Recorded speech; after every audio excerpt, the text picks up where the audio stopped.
Na ukiona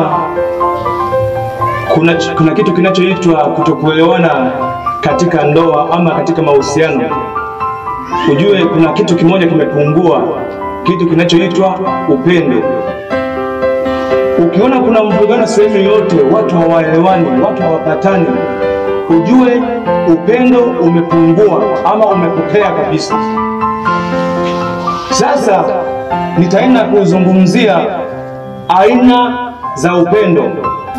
Nikimaliza kuelezea hii sehemu, unajua ndoa yako ama mahusiano yako umeyaweka katika sehemu gani. Nitaanza na aina ya tatu ya upendo. Aina ya tatu ya upendo inaitwa phileo. Phileo ni upendo wa masharti ambao unahusisha marafiki.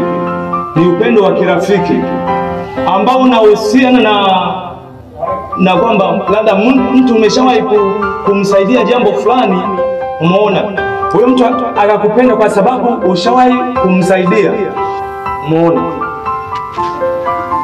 Biaki ni kwamba kama usingemsaidia huyo mtu, ina maana kwamba asingekupenda, ina maana upendo usingekuwepo hapa. Tunaenda upendo wa pili. Namba 2, upendo unaitwa eros.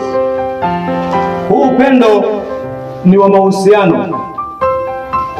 Ni wa mahusiano ya namna gani? Mahusiano ya kimapenzi. Labda umempenda mtu fulani kutokana na umbile lake, jinsi alivyo, kutokana na jinsi yani muonekano wake, umeona. Yani huu upendo unahusiana na muonekano, yani umempenda mtu kwa sababu ya muonekano fulani. Lakini huo upendo, kwa sababu umempenda huyo mtu kwa sababu ya muonekano fulani, ukiwa karibu naye ama mkioana, mkiwa pamoja,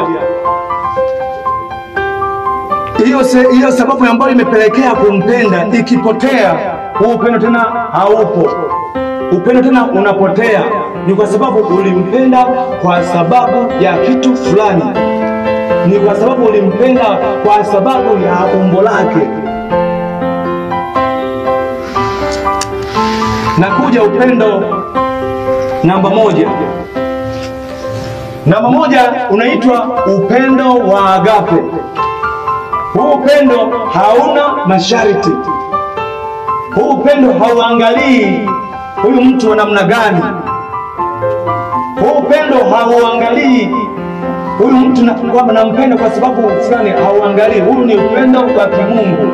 Huu upendo ndio uliofanya Mungu akamtuma Yesu Kristo kuja duniani kwa ajili ya kuja kukomboa wanadamu. Huu upendo ndio uliomfanya Mungu kumtuma Yesu Kristo kuja duniani kwa ajili ya kukomboa wanadamu.